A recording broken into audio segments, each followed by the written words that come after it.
الفاتحة. أعوذ بالله من الشيطان الرجيم. بسم الله الرحمن الرحيم. الحمد لله رب العالمين الرحمن الرحيم إياك نعبد وإياك نستعين صراط الذين أنعمت عليهم.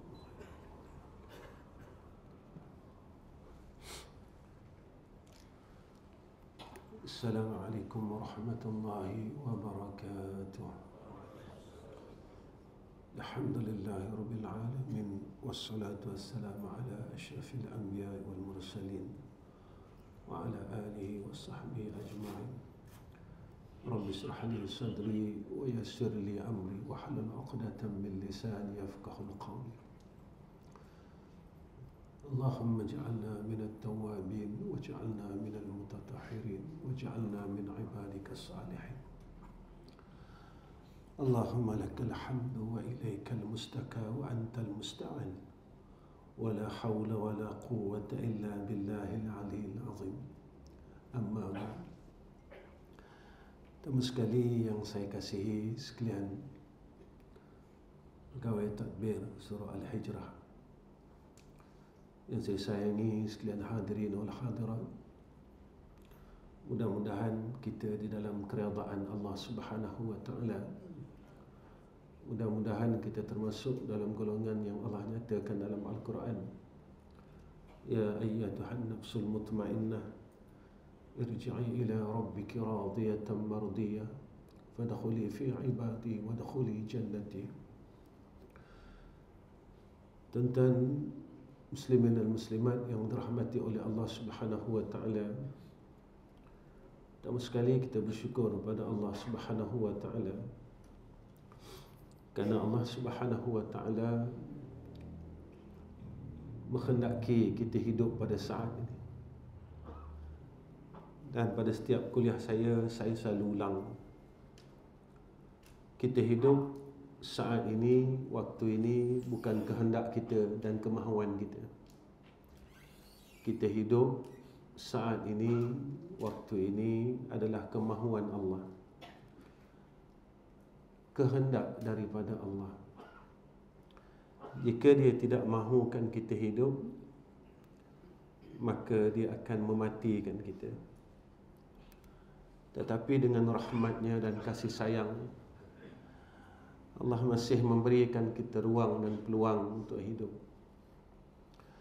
Jadi mudah-mudahan dengan hidup yang Allah bagi kepada kita ini, kita dapat menemui akan titik makrifat, akan titik kasih sayang, akan titik keredaan, nuktah redha itu. Dan kita dapat berada dalam tempat yang Allah nyatakan dalam Al-Quran, yang Allah hendak hamba-Nya berbuat demikian. Wa ma khalaqtul jinna wal insa illa liya'budun. Tidak aku jadikan jin dan manusia melainkan mereka ini tahu kenapa mereka ini dihidupkan oleh Allah, kenapa mereka dijadikan oleh Allah. Apakah Allah jadikan kita ini hanya untuk makan minum, berjalan, bersukaria, ambil nikmat yang ada dalam dunia ini? Bukan itu tuntutannya. Tetapi sebagai seorang manusia, kita tetap menjalani akan tabiat dan perangai seorang manusia itu. Perlunya makan, minum, berjalan, mengambil keseronokan. Tetapi kita jangan lupa Allah yang memiliki akan segala nikmat yang ada dan yang telah kita ambil. Apabila kita tak melupakan Allah, ingatlah bahawa Allah tak akan lupakan kita. Bila kita tidak meninggalkan Allah dalam semua hal, Allah tidak akan tinggalkan kita. Sebab itu ada ulama menyatakan kepada kita perkara dan setiap apa yang ada pada kita satu masa akan diragut.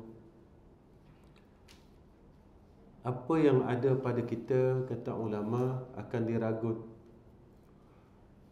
oleh si peragut. Sebab itu berhati-hati. Nyawa, kata ulama, akan diragut daripada jasad oleh malaikat maut. Bila? Tak tahu. Bila dia akan ragut, tak tahu.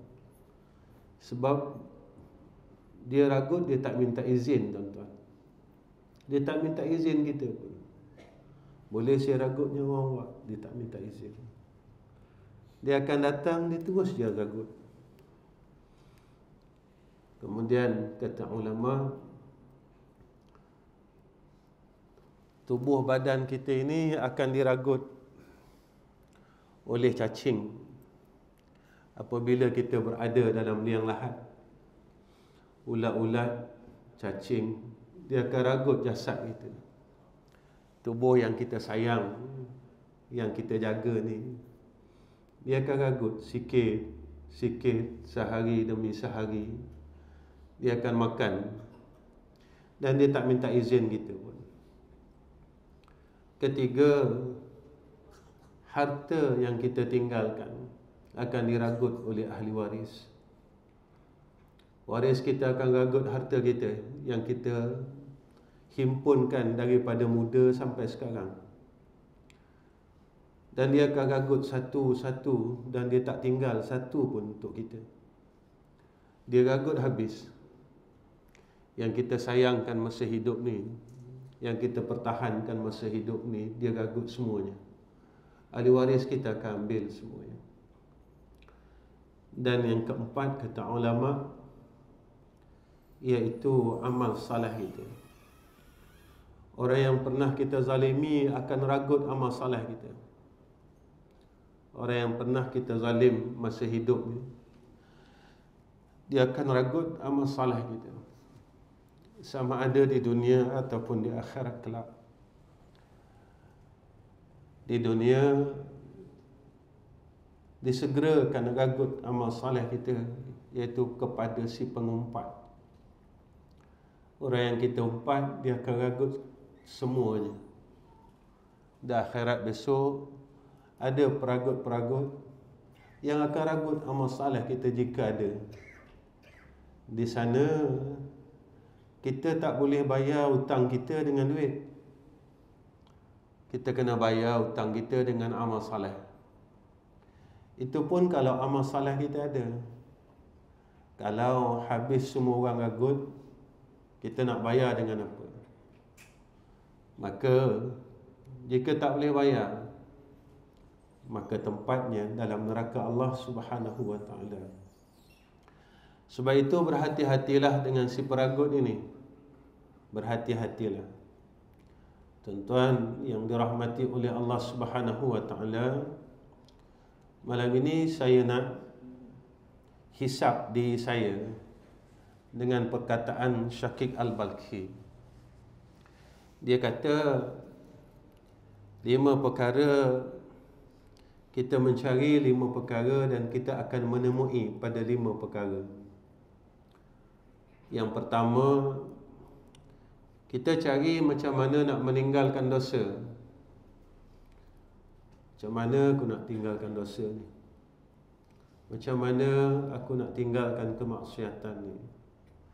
Sama ada dosa itu dosa kita sedar atau dosa yang kita tak sedar. Dosa yang kita telah lupakan atau dosa yang kita ingat.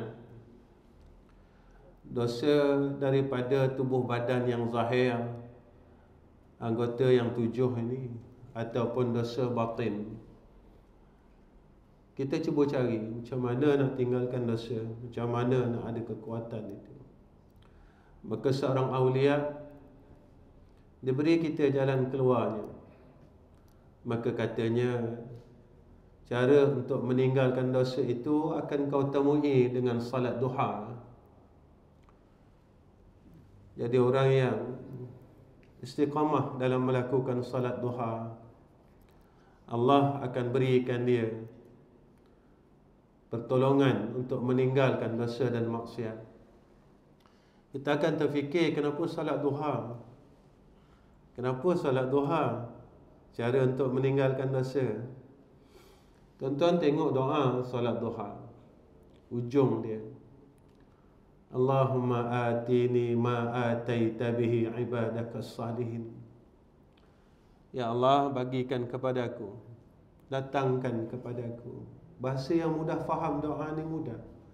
Ya Allah, kurniakan kepada aku perkara yang telah Kau kurniakan kepada hamba-Mu yang saleh. Orang yang baik, Allah akan bagi perkara baik. Tetapi kita semayang duha, kita rasa kita nak rezeki harta, duit, itu yang kita nampak. Tetapi pada mata orang yang hatinya bersih, sakit ni pun rezeki, tuan-tuan. Bukan duit saja rezeki. Bukan boleh makan nasi dagang saja rezeki. Sakit ni rezeki. Kenapa sakit tu rezeki? Sebab kata Nabi, orang yang sakit setiap hari diampunkan 100 dosa dan dikurniakan 100 kebaikan. Dia beri 100 rahmah, diampunkan 100 dosa. Lalu kita tanya, kenapa aku sakit? Sebab Allah sayang kita. Kenapa sakit ini tanda Allah sayang? Sebab masa kita buat dosa, kita terlupa nak istighfar. Kita terlupa nak semayang taubat. Kita qiyamul lail, tuan-tuan, setahun sekali Ramadan. Lepas tu kita akan tinggalkan qiyamul lail. Maka semayang taubat kita bermusim, semayang hajat kita bermusim. Padahal orang hati yang bersih kepada Allah, dia setiap perkara dan setiap masa berhajat dengan Allah. Sebab dia dah tahu dah, la haula wa la quwwata illa billahil aliyil azim. Sekarang orang tak sibuk dengan Covid, tuan-tuan. Tapi kalau kita tanya kawan-kawan kita, keluarga dia demam, orang ni demam, orang ni batuk, orang ni. Tetapi orang tak bising macam dulu. Tak ada siapa boleh nak selesaikan masalah ni. Sebenarnya kita kena faham, kita di dalam takdir Allah. Orang mata hati yang bersih, dia sentiasa melihat, ya Allah, jadikan aku sentiasa redha dengan segala hukum Kau, dan hidup aku dalam keadaan aku redha dengan hukum Kau. Dan jika aku mati dengan asbab ini, maka jadikan aku mati dalam keadaan hal aku redha dengan hukum Kau. Barulah kita dapat duduk pada tempat mutmainnah, tuan-tuan. Ya ayyatuhan nafsul mutmainnah, irji'i ila rabbiki radiyatan mardiyah. Kita redha dengan hukum Allah dan Allah redha kita. Sebab redha birredha.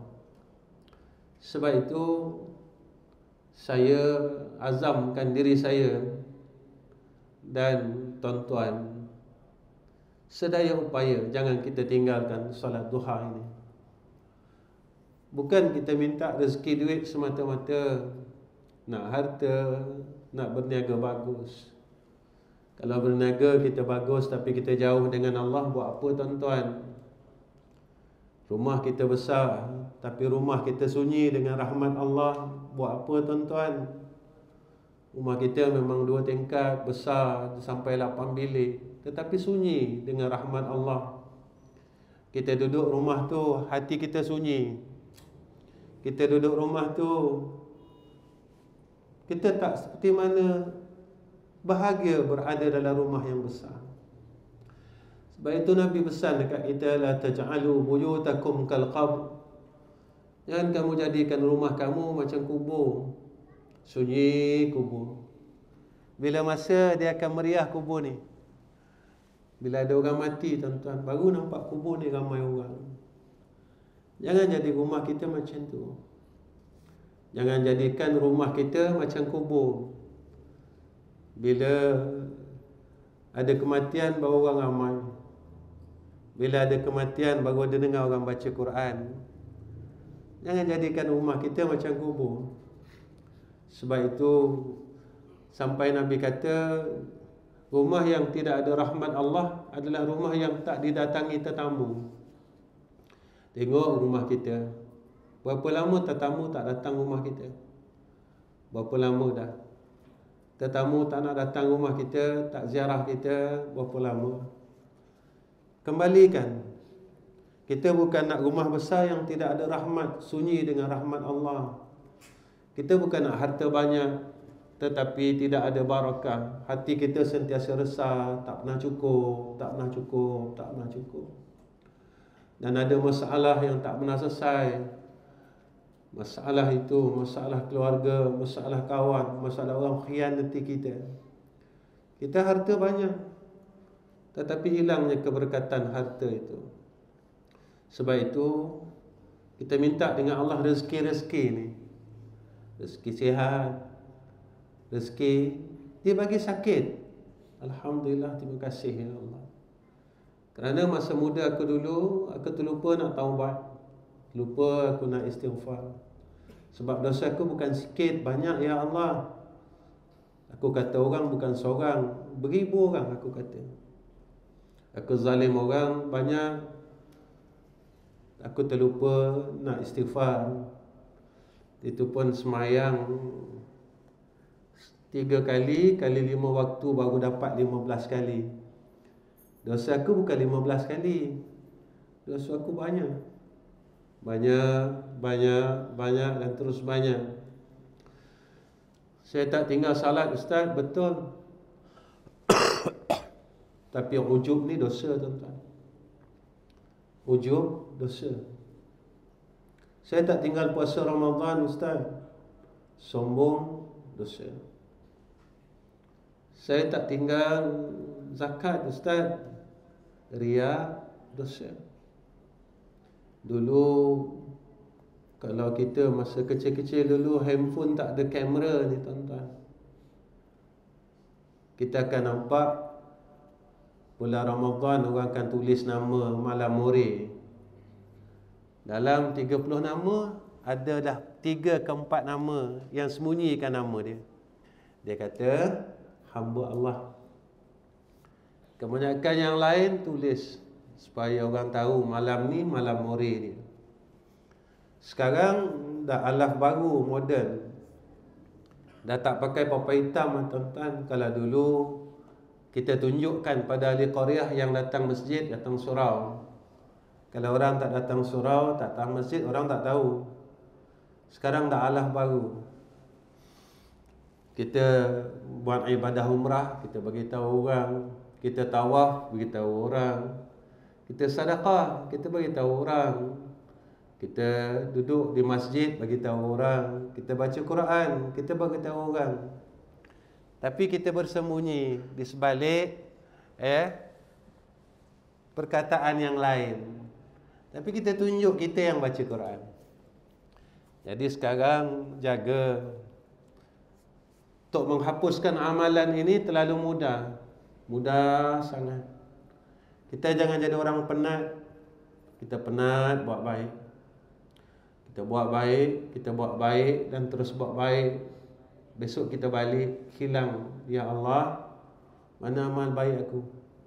Penat tuan-tuan. Kita penat. Tuan-tuan, zaman ini bukan zaman 30 tahun yang dulu. Tadi petang saya tengok ada satu video tentang Sungai Furat tuan-tuan. Bila sungai ni bukan Sungai Furat, bukan Sungai Furat, Tasik apa nama Tasik tu? Allahumma salli ala sayyidina Muhammad. Tasik yang mula kering sekarang. Saya tak ingat nama dia. Jadi bila Tasik ni kering tuan-tuan,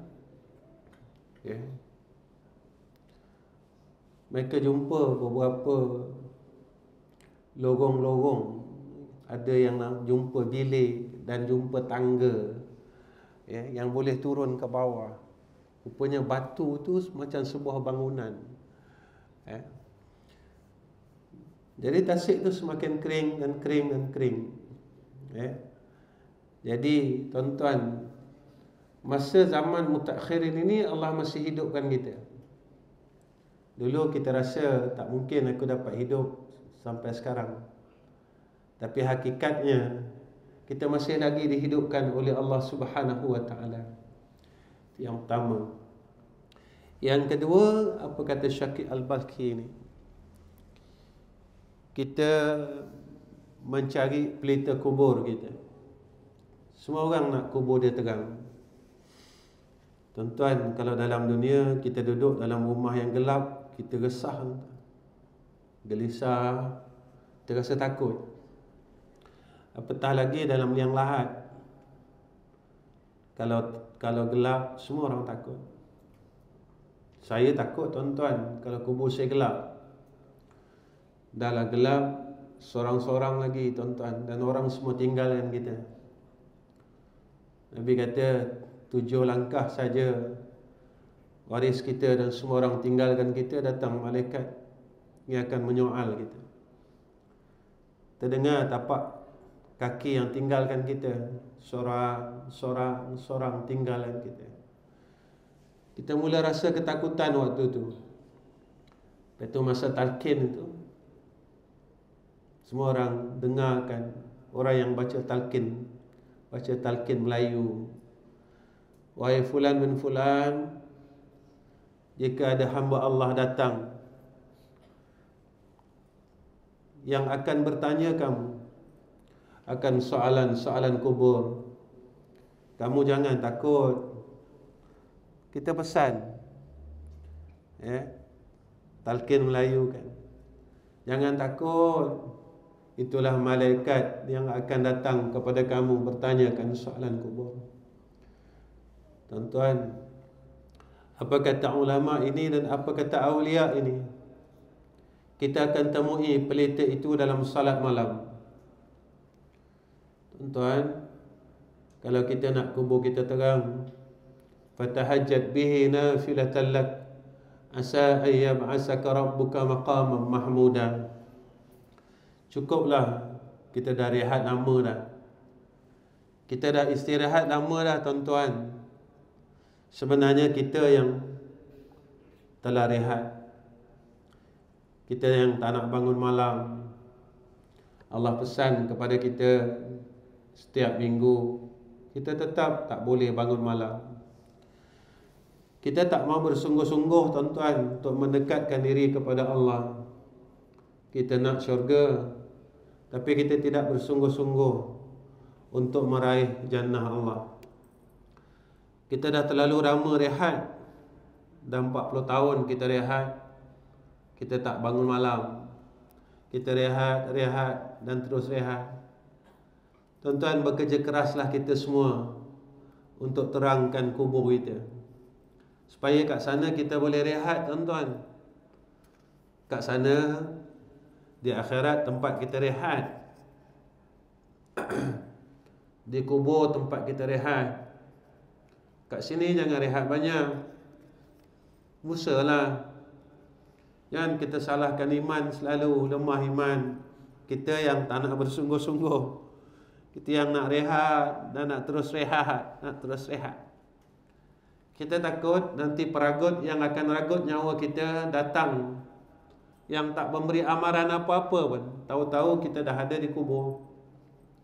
Ini Allah pesan kepada kita, alhaakumut takatsur hatta zurtumul maqabir. Silakanlah, kata Allah, orang yang sibuk dengan urusan dunia, cari harta, cari kemuliaan, nak pangkat, nak nama, cari puluhan tahun dia cari tuan-tuan. Ada yang sampai 60 tahun tak penat lagi kita cari dan terus cari. Ada yang dah 70 tahun terus cari tuan-tuan. Ini Allah sebut dalam Quran. Silakanlah, kata Allah, sehinggalah orang bawa dia kepada liang lahat sampai saat kematian dia. Tuan-tuan, ingat, jangan kita rasa di sana besok anak-anak boleh tolong kita. Susah tuan-tuan kalau anak-anak sekarang. Mereka juga sibuk dengan dunia mereka. Mereka sibuk dengan keluarga mereka. Masa hidup ni pun mereka tak sempat nak jumpa kita. Masa hidup ni pun mereka tak sempat nak tanya khabar kita. Dalam seminggu kita ada 8 orang anak, 7 orang anak. Berapa orang yang tanya, "Ma, dah makan belum hari ni? Ayah, apa khabar?" Setiap minggu. Dan sehingga kan saya pernah jumpa seorang ayah yang setiap minggu telefon anak-anak ni. Saya tanya, "Bang, kenapa abang telefon anak-anak abang setiap minggu?" Dia kata apa? "Ustaz, kalau saya tunggu mereka yang telefon saya, mereka tidak akan telefon saya. Saya kena bertanya khabar mereka, Ustaz." Begitulah. Kalau masa kita hidup ni pun mereka boleh lupakan kita, apatah lagi setelah kita tak ada. Harta kita diambil satu-satu, dia tak tinggalkan pun. Sehingga kan dengan harta yang kita ada ni menjadi asbab mereka berpecah belah dan bergaduh sesama adik-beradik. Dengan sebab harta yang kita tinggalkan, maka teranglah kubur kita. Selain kita baca surah Al-Mulk setiap malam, guru saya pesan tuan-tuan, dia tahu kami murid-murid yang lemah. Dia kata apa? Lepas semayang isyak, semayanglah sunat witir 3 rakaat. Kalau kamu rasa kamu memang tak boleh nak bangun malam. Itu bagi orang yang tak mampu nak bangun malam pukul 3, pukul 4. Walaupun ada satu rahsia yang dirahsiakan oleh Allah pada 2/3 malam. Tatajafa junubuhum 'anil madaji yad'una rabbahum khawfan wa tama'an wa mimma razaqnahum yunfikun. Fala ta'lamu nafsum ma ukhfiya lahum min qurrati a'yun. Ada perkara yang dirahsiakan oleh Allah. Siapa yang selalu bangun malam bermunajat kepada Allah, maka akan dinyatakan oleh Allah rahsia itu. Mereka akan dapat kornia itu. Mereka akan dapat habuan itu. Mereka akan dapat bahagian itu. Sama-samalah tuan-tuan, saya dan tuan-tuan sama-sama usaha. Sungguh-sungguh kita. Biar kita jadi orang yang bersungguh-sungguh. Kita tak dapat nak jihad lawan orang kafir di medan fisabilillah, tapi lawanlah musuh yang ada dalam diri kita ni sungguh-sungguh. Nafsu kita yang malas, yang nak rehat sepanjang masa. Sampai bila kita nak rehat tuan-tuan? Sampai bila? Kita ni banyak rehat sebenarnya. Semua orang tahu kita berada akhir zaman. Keadaan di sekeliling kita ni menunjukkan tentang alam ni dah mula rosak. Alam ni dah mula rosak. Bukan bumi saja yang rosak, tetapi manusia telah mula rosak. Sedikit, sedikit, sedikit, sedikit dan sedikit. Jadi berusahalah, saya khususnya, isteri saya, anak-anak saya, semualah usahalah ke arah untuk kita munajat kepada Allah. Kita mengadu dengan Allah. Siapa kita? Kalau kita lemah, pukul 2, pukul 3 pagi, pukul 4 pagi kita bangun, kita mengadu dengan Allah. Ya Allah, aku begini, begini, begini. Ya Allah, aku masih lemah untuk berbuat kebaikan kepada Engkau. Ya Allah, aku takut besok kubur aku gelap. Terangkanlah ya Allah. Ya Allah, ya Allah, ya Allah. Tuan-tuan, hari ini mungkin Allah tak nak dengar suara kita sebab kita orang banyak salah.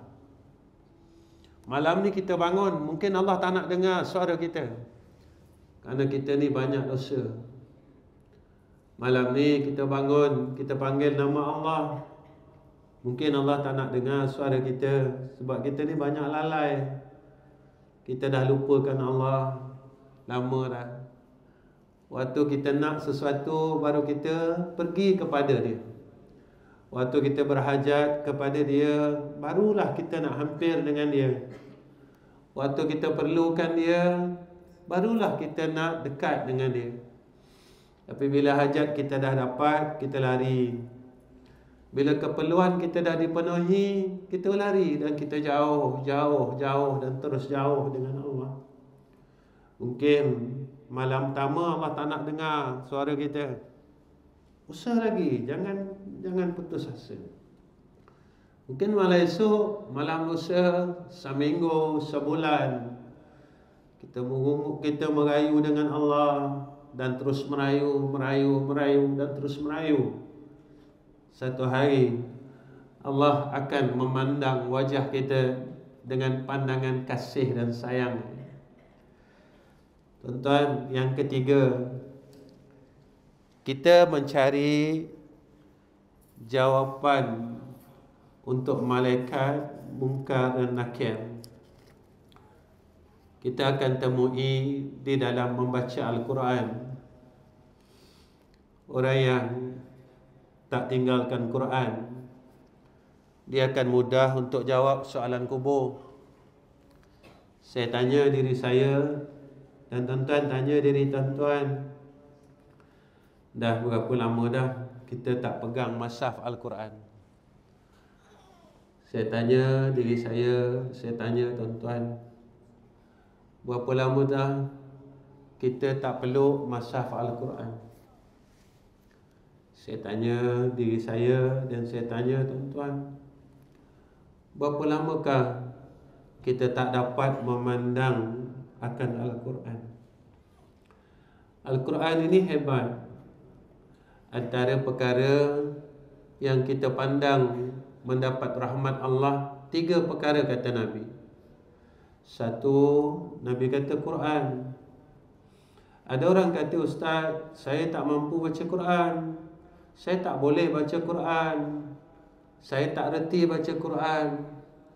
Walaupun kita orang Islam, tapi kita boleh baca handphone, tuan-tuan.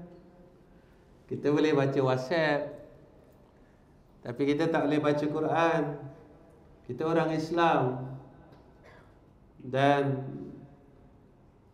antara yang akan ditanya besok dalam kubur ialah tentang Quran. Kita tanya diri kita, berapa lama dah kita tak pegang mushaf Al-Quran ini? Kita tak pegang, kita tak cium macam mana kita kecil-kecil dulu. Kita tak letak atas kepala macam kita kecil-kecil dulu, tuan-tuan. Kan kita pergi belajar mengaji, kita belajar, kita ambil Quran letak atas kepala, kita akan tinggikan Quran, kita akan peluk Quran, kita akan pegang dan kita jaga Al-Quran sungguh-sungguh. Rasanya berbeza, tuan-tuan, baca Al-Quran dengan mushaf dengan baca Al-Quran dengan telefon. Cukup berbeza.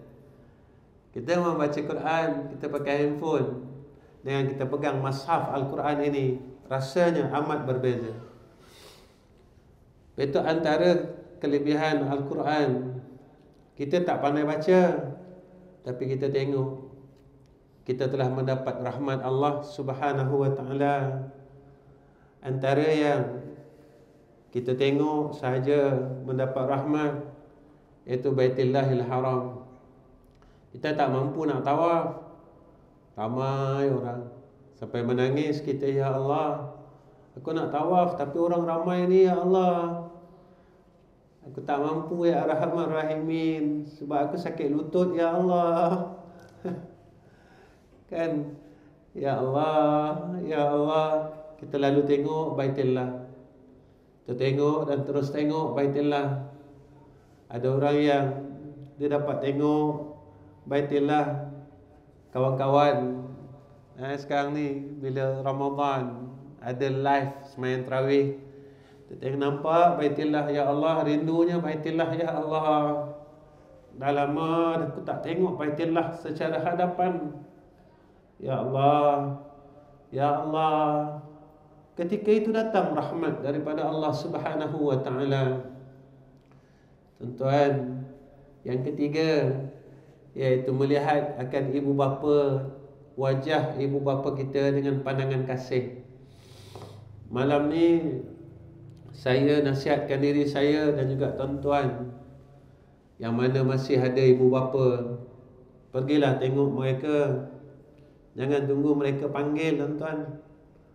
Sesibuk mana pun kita, mereka adalah dua helai pintu syurga kita. Sehelai pintu bapa dan sehelai pintu ibu. Jagalah dua helai pintu ini, dua daun pintu ini. Jangan kita biarkan salah satu daripada pintu ini.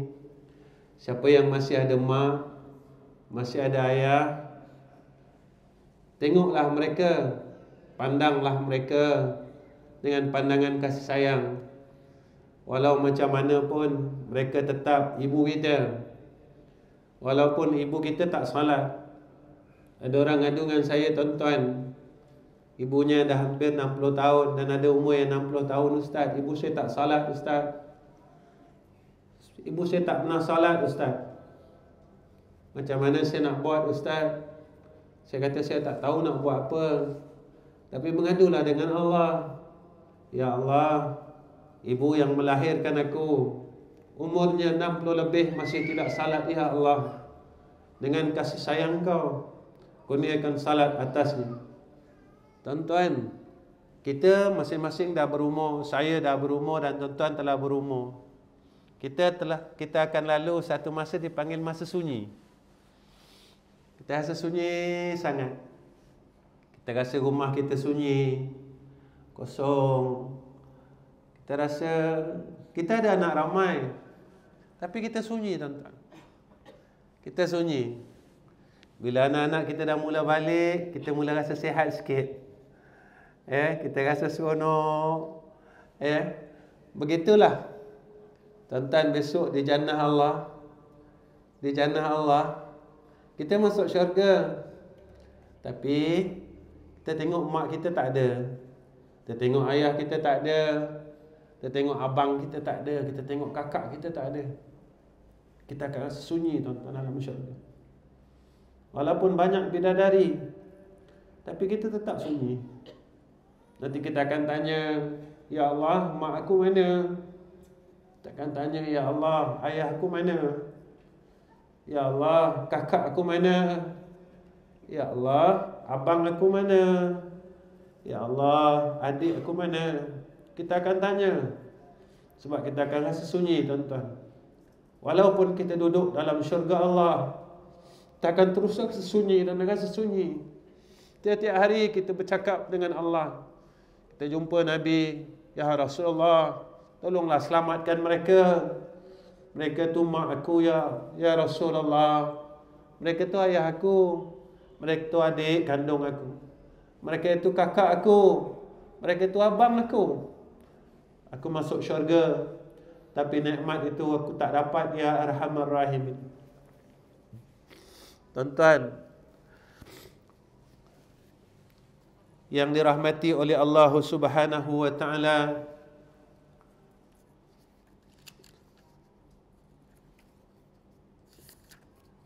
apa kata aulia ini?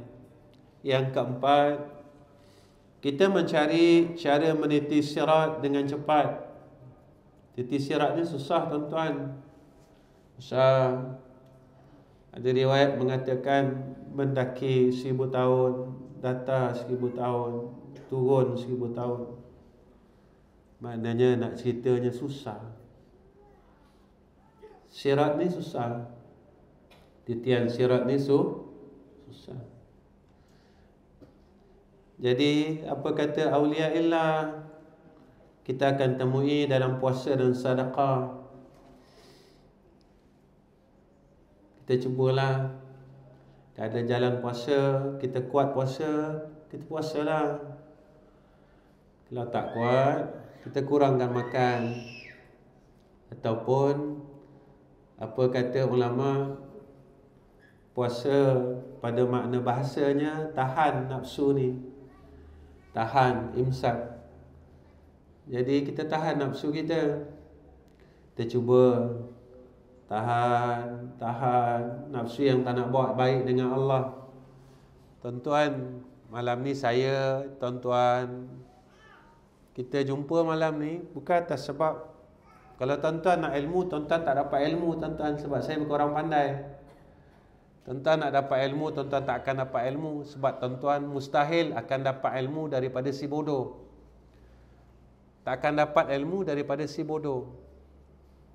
Kita kalau tuan-tuan nak dapat ilmu daripada si bodoh, mustahil. Tuan-tuan nak dapat ilmu daripada si alim. Sebab saya bukan si alim tu, sebab saya si bodoh. Jadi kita jumpa malam ni, kita berhimpun dalam rumah dia, kita duduk sama-sama, kita luangkan masa dengan menyebut nama dia. Daripada awal sampai habis, kita tak lepas nama Allah. Nama Allah, kita sebut nama Sayyidina Muhammad. Atas dasar kita sayangkan Allah. Sebab apa kita sayang Allah? Sebab Allah sayang kita. Jadi mudah-mudahan dengan kita dapat duduk dalam majlis zikir ini, mudah-mudahan kita besok dapat senang untuk meniti titian sirat. Lama tuan-tuan, dalam dunia ni kalau jam dekat jalan pun kita dah kenapa jam, kenapa sangkut jalan, kenapa ni tak sampai. Tak sampai. Kat sana seksanya terlalu seksa tuan-tuan, terlalu seksa. Terlalu azab. Di akhirat ini terlalu azab. Sebab itu kita berusahalah untuk kita berpuasa. Azamlah tuan-tuan, kalau boleh mana puasa kita yang muda-muda dulu tak habis, kita cubalah habiskan puasa kita. Kita cuba bayar balik puasa kita. Masa zaman kita belasan tahun, mungkin ada salah kot, sebab masa tu kita pun tak tahu. Kita tagih rahmat Allah zaman kita muda-muda dulu, kan? Kita qada lah puasa kita, qada dan terus qada. Mudah-mudahan mana tahu kok mati. Zaman ni zaman orang mati muda tuan-tuan. Bila kita tengok kawan-kawan kita pergi semua muda-muda. Jadi bila dalam keadaan kita sedang berusaha untuk memohon ampun kepada Allah, Allah ambil kita. Mudah-mudahan kita dapat jadi orang baik. Kemudian apa kata awliya, sedekah. Kita cubalah. Kita cuba buat baik. Cubalah tuan-tuan buat baik. Guru saya dulu, abah saya lah guru saya, abah lah yang didik saya, almarhum Ustaz Ghazali Hasbullah. Orang lama kenal almarhum ni. Dia memang setiap kali kalau dia bawa saya pergi masjid, dia akan bagi saya duit shilling. Masuk tabung. Dan sampailah almarhum ini tuan-tuan nak meninggal dunia, dia tetap bersedekah. Saya tak tahu tuan-tuan, selepas dia meninggal, saya jumpa orang yang dia selalu tolong. Bukan orang Melayu tuan-tuan. Orang Cina datang jumpa saya. Awak tahu tak, dia kata, masa Haji hidup, dia selalu tolong saya. Saya tak ada wang dia kasih. Tak ada orang macam dia kata. Orang India datang jumpa saya tuan-tuan, bukan orang Islam. Mereka datang jumpa saya, bagi tahu kebaikan-kebaikan yang dia buat masa hidupnya. Ginilah tuan-tuan, kita bukan, jangan tunggu kita kaya, kita nak sedekah tuan-tuan. Jangan tunggu kita kaya. Kita masukkan dalam tabung surau, RM1 cukup. Cukuplah. Ya Allah, RM1 ni kalau sebulan RM30. Ya Allah, kau bagi aku 3,000 sebulan ya Allah. Aku habiskan semua untuk dunia. Satu pun aku tak boleh bagi engkau balik ya Arhamar Rahimin. RM30, kalau 3,000 ni rasanya berapa persen? 0.1 tak sampai, tak ada 10% pun. Kita lupa yang masih Allah bagi 3,000 sebulan ini kehendak dia. Apa ramai orang yang Allah dah tarik kerja, Berapa ramai orang yang Allah bankruptkan bisnesnya. Berapa ramai yang Allah tarik balik nikmat itu. Tuan-tuan, kita bukan nak harta banyak tapi berkat. Kita bukan nak duit banyak tapi berkat. Jadi minta keberkatan. Bila berkat, dia tak banyak tapi dia cukup. Dia cukup dan terus cukup. Tadi nak datang, saya bersembang dengan Din dalam kereta. Saya kata, jangan risau pasal rezeki, tapi risaulah pasal berkat. Jangan risau sebab rezeki ini telah dijamin oleh Allah, tapi risau tentang keberkatan itu, tentang berkat ini. Kalau kita risau tentang rezeki tapi kita terlupa tentang berkat, ada rezeki yang Allah bagi kepada kita, kita tak pernah rasa cukup. Kita rasa tak cukup dan terus tak cukup. Kita seolah-olah seperti mana orang fakir walaupun kita kaya. Kita kaya tapi kita macam si fakir yang tak pernah rasa cukup.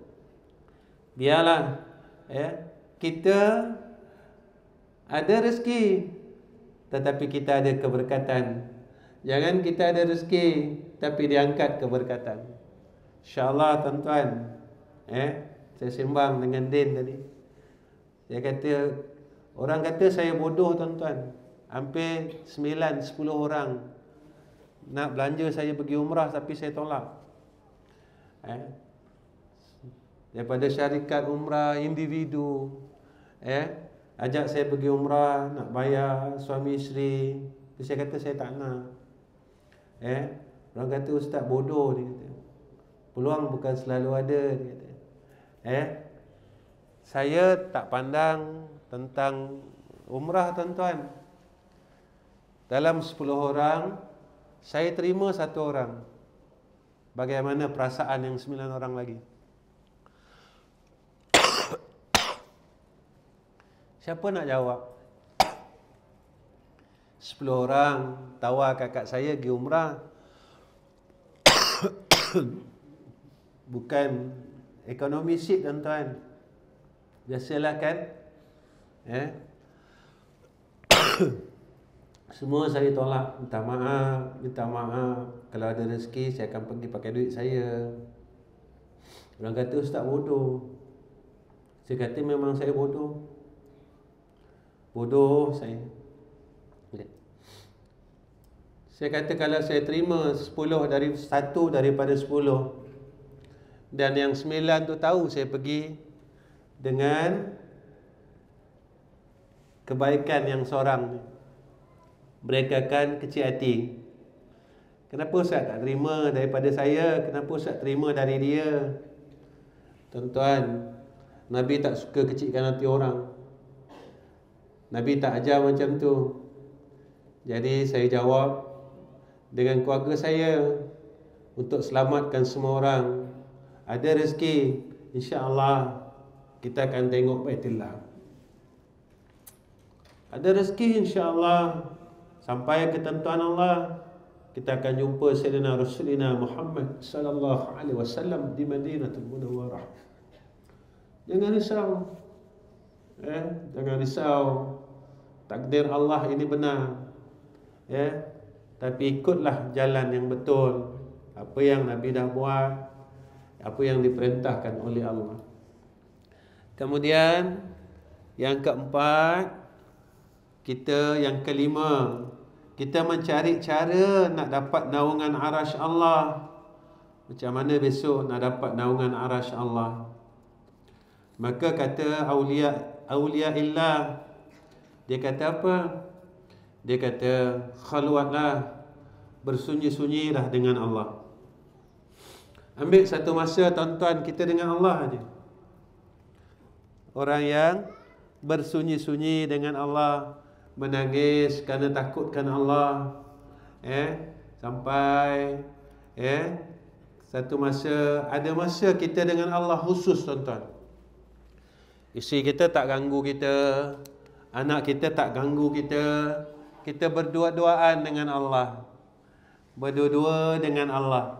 Kita lepaskan kerja kita tuan-tuan. Kita lepaskan urusan berniaga kita. Kita lepaskan seluruh urusan dunia kita. Kita duduk, tak kisahlah malam ke, siang ke, tuan-tuan bagi masa. Saya bagi masa, tuan-tuan bagi masa. Tuan-tuan, kita duduk, Ustaz nak buat apa khalwat ni? Nak buat apa? Tak kisahlah, tuan-tuan nak semayang ke, tuan-tuan nak baca Quran ke, tuan-tuan nak munajat ke, tuan-tuan nak tafakur ke, tuan-tuan buat. Berhubunglah kita dengan Allah Subhanahu wa taala. Guru kami dulu dia pesan, kalau kamu nak tahu hubungan kamu dengan Allah, khalwatlah. Kamu duduk sorang-sorang, kamu khalwat, kamu rasa apa hubungan kamu dengan Allah. Kita tuan-tuan, kalau kita duduk dengan orang yang kita sayang, kita rasa penat tak? Orang tu kita sayang sangat. Kita tak rasa penat kan? Kalau dia cakap tu kita dengar seronok sangat. Kan? Orang ni kita sayang sangat. Memang kita sayang. Bila setiap butir perkataannya kita akan dengar kita akan dengar sungguh Allah kita, sebab kita sayang dia.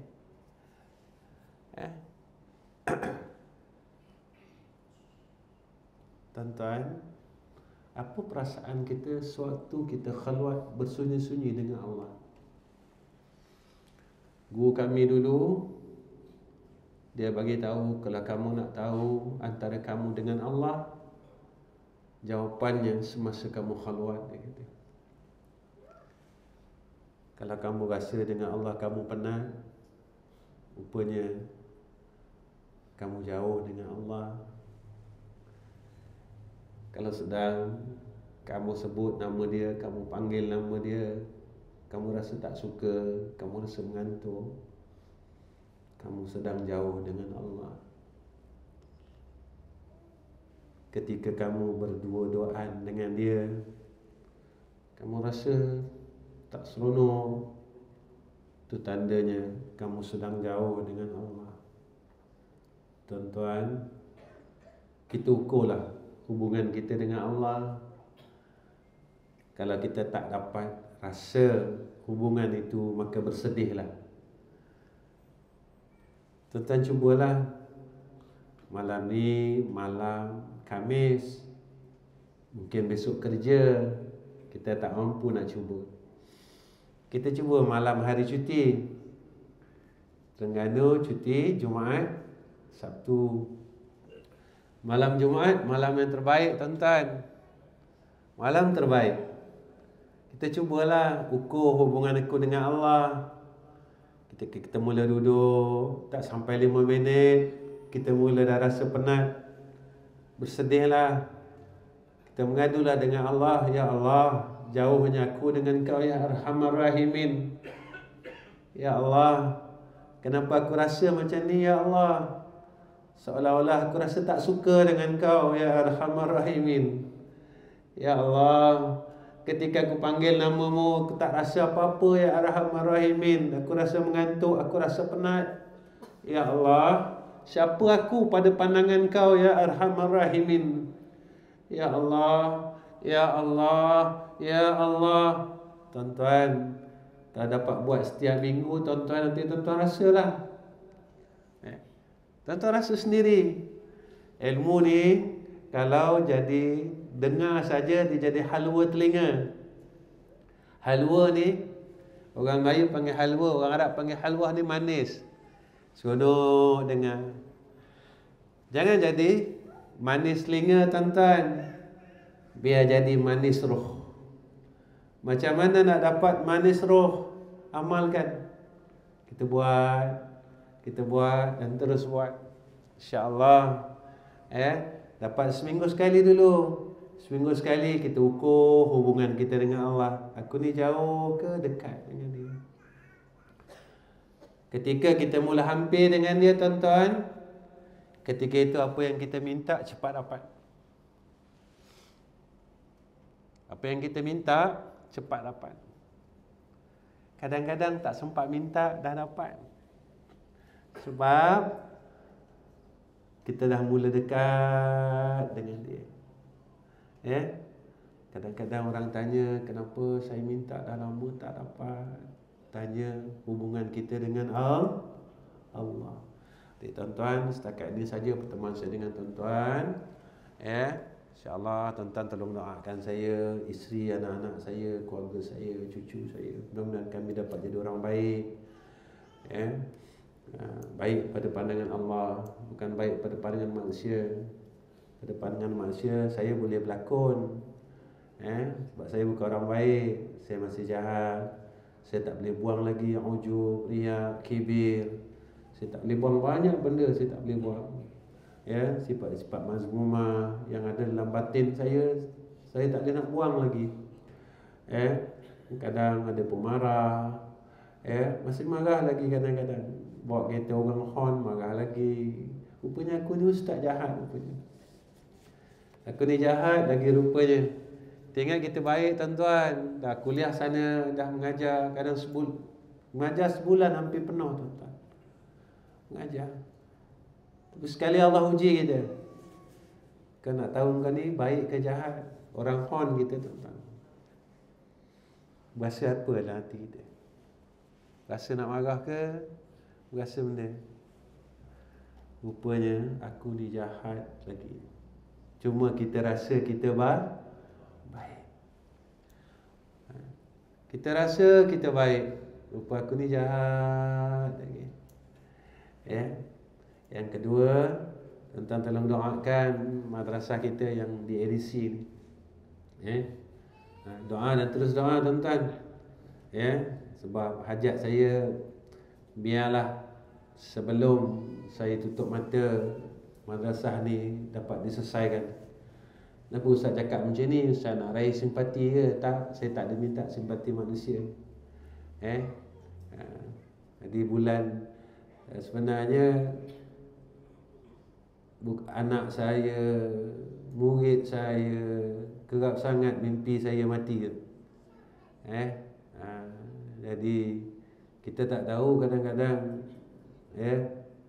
kawan baca Quran mimpi mereka kadang-kadang betul. Tapi saya minta dulu dengan Allah, ya Allah, biarlah saya dapat selesaikan perkara yang patut diselesaikan dalam urusan dunia ni. Nak bamik tak apalah. Biar selesai dulu. Biar selesai. Sebab apa? Sebab di edisi ni amanah daripada orang. Perkara yang paling kita takut adalah menerima amanah dan kita tak dapat selesaikan amanah itu. Takut besok kat sana Allah tanya, kenapa kau terima? Takut saya tak boleh jawab. Tuan-tuan tolong doa mudah-mudahan kita dapat selesaikan madrasah kita. Dan surau kita hampir 60% dah selesai. Kalau tuan-tuan lalu-lalu tu dah banyak dah selesai sebenarnya. Tuan-tuan tolong doa.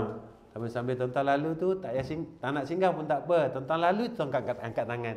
Ya Allah, kabulkan hajat orang yang berada dalam madrasah. Saya madrasah ni selesai. Tuan angkat tangan je. Tak sempat singgah lah. Ada orang beritahu saya, Ustaz, saya dah lalu Ustaz, tapi tak sempat singgah. Tak apa. Sambil dalam kereta, tuan-tuan angkat tangan. Ya Allah, mudahkanlah urusan Darul Atiq Dakwah Center. Selesaikanlah semua apa yang sedang mereka buat dalam rahmat Engkau ya Arhamar Rahimin. Wa akhir kalam, Assalamualaikum warahmatullahi wabarakatuh.